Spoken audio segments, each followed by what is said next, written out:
आराध्य देवता माता सरस्वतीला वंदन करते।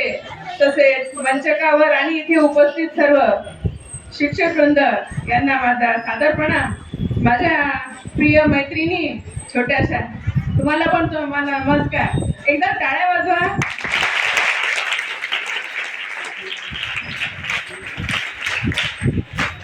ह्या सर्व टाळ्या तुमच्या सर्वांच्यासाठी होत्या। कोणाकरता होत्या?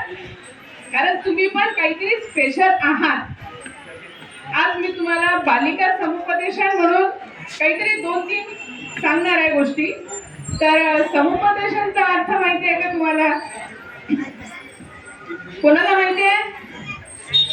त्याला काही हरकत नाही। समुपदेशन म्हणजे मार्गदर्शन, हिंदीत परामर्श म्हणतात, ठीक आहे?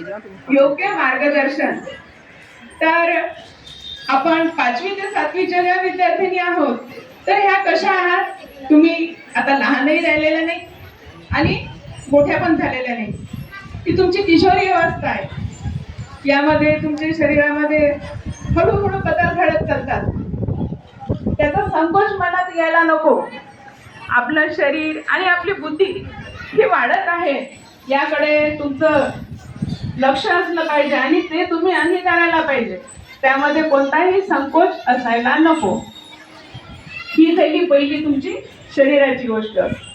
दुसरा, आता मला सांगा की इथे बाहेर गावावरून कोण कोण येत आहे?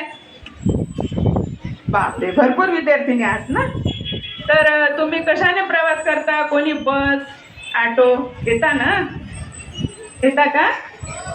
ठीक आहे। तर तुम्ही येताना तुम्हाला रस्त्यामध्ये स्वतःची काळजी स्वतःच घ्यायची आहे। कोणी दुसरं वाचवायला येणार आहे का?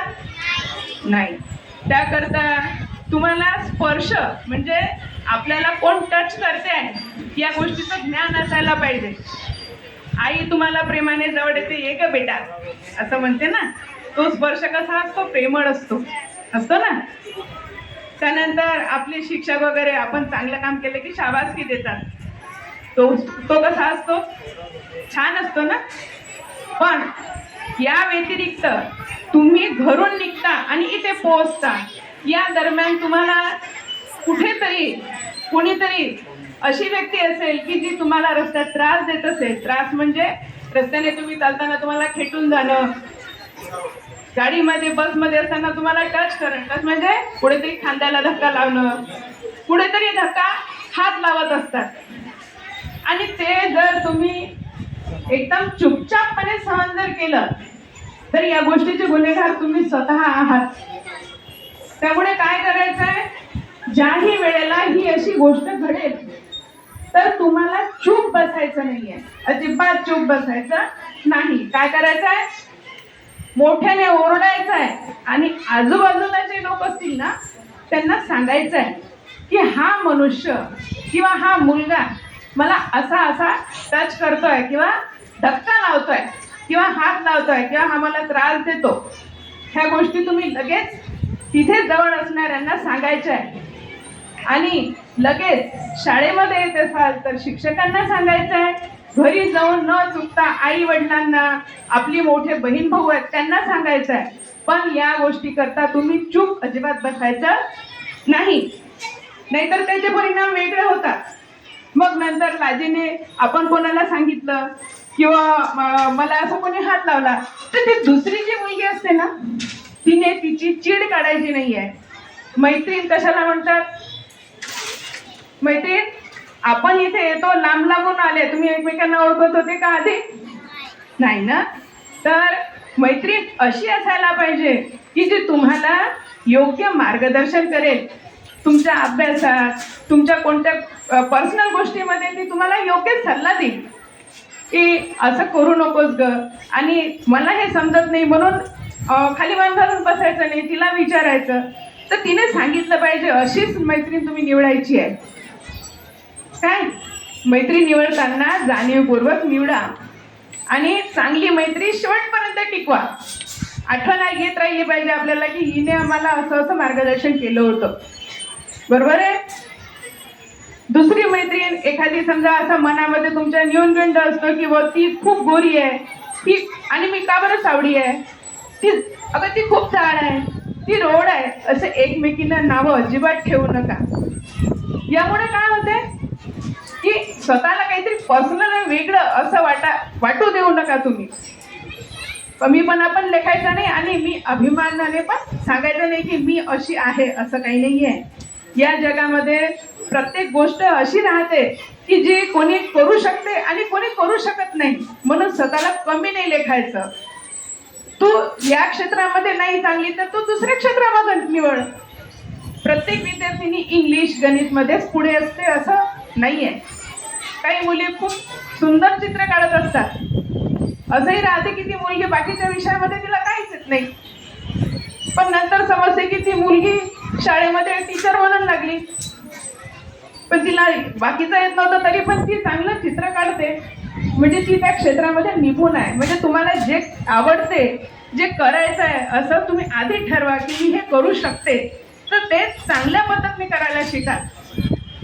आणि हे जे संरक्षण आहे हे मी याकरता सांगते की हा तुम्ही आता अजून छोट्या आहात, अजून मोठ्या होणार आहे. पुढे खराब असे प्रसंग येतात की गुन्हेगारी घडते. तुम्ही कदाचित टीव्ही बातम्यामध्ये बघत असाल, मोबाईलवरूनही खूप खराब प्रसंग हे घडत आहेत किंवा मोबाईलमुळे असं घडलं. बऱ्याच गोष्टी आपल्याला ऐकायला येतात, त्याच्यामध्ये तुम्ही तुमचे फोटो शेअर करता. कोणी मित्र आहे त्याला आपला फोटो शेअर करायचा. आपले प्रायव्हेट फोटो कोणालाच शेअर करायचे नाहीये, आपले नातलग सोडून कोणालाच नाही द्यायचे. यामुळे तो समोरच्या व्यक्ती तुमचा फोटो घेईल आणि त्याचा दुरुपयोग करेल. अकोल्यामध्ये पण अशा खूप घटना घडलेल्या आहेत की तुमचे फोटो घेतले की मग तो त्याचा दुरुपयोग करतो. आजकाल तो AI चा जमाना आहे, तो त्याचे काहीही वेगळं बनवून तुम्हाला ब्लॅकमेल करू शकतो. तुम्हाला नाही तू असंच करायला पाहिजे म्हणून तुम्हाला करायला भाग पडू शकतो. तर ह्या गोष्टीचं तुम्ही या गोष्टीमध्ये अगदी सतर्क असायला पाहिजे की मी हे करणारच नाही, मला असं करायचंच नाहीये. आणि विनाकारण आई वडिलांकडे कोणताही हट्ट करायचा नाहीये. तुम्हाला इथपर्यंत पाठवायसाठी ते जे आई वडील जे झटत असतात ना घरी, तर ते त्यांना जगायला एवढे पैसे नसतात लागत जे तुम्हाला घडवायला लागत असतात. तर त्यांच्या विश्वासाला तुम्ही ठेच नाही पोहोचायची आहे. नाहीतर मी 10वी झाली आणि कोणासोबत असं काहीच करू नका की जेणेकरून त्यांची मान शर्मेने खाली जाईल. समजतंय ना? आवडते का? चुपचाप बसलेत एकदम?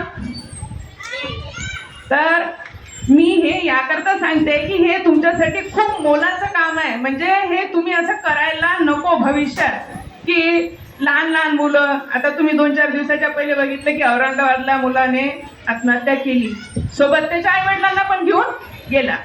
ते काय कारण होतं हे आपल्याला माहिती नाही करायचं आहे. तो त्यांचा वैयक्तिक प्रश्न होता, पण किती खराब दुर्घटना आहे पूर्ण भारतात माहिती आहे, लोकांना माहिती आहे ना.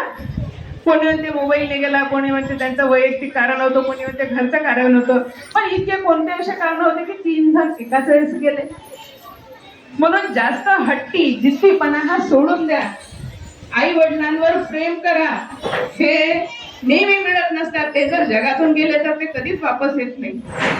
म्हणून प्रत्येकाने मी चांगलीच बनणार आहे, काहीतरी ध्येय निश्चित करा तुम्ही की मला हे करायचं आहे आणि मी आई वडिलांची मान ही उंच करेलच. तुम्हाला माहिती आहे काही लोकांचं म्हणणं असते की माझी मुलगी डॉक्टर झाली पाहिजे, इंजिनियर झाली पाहिजे, वकील, ह्याच गोष्टी असतात. पण आपल्याच नंदुरबारमध्ये तुम्हाला माहिती आहे एक मुलगी पायलट झाली, ती छान विमान उडवू शकते, आता झालेली आहे. काय नाव आहे तिचं? मेहानी म्हणून मुलगी आहे, ती आता पायलट म्हणून झालेली आहे. तिचे आम्ही व्हिडिओ पण बघितले, खूप छान विमान उडवते. ती नांदुऱ्यातच शिकली ना. त्यानंतर एक मुलगी एअर होस्टेस पण आहे जुनगडे म्हणून. म्हणजे तुम्ही हे नाही की तुम्ही डॉक्टर, इंजिनियर, वकील ह्या अशाच गोष्टी बना, असं काही नसते. तुम्हाला जे व्हायचं आहे ते करा, पण असं करा की तुम्हाला म्हणजे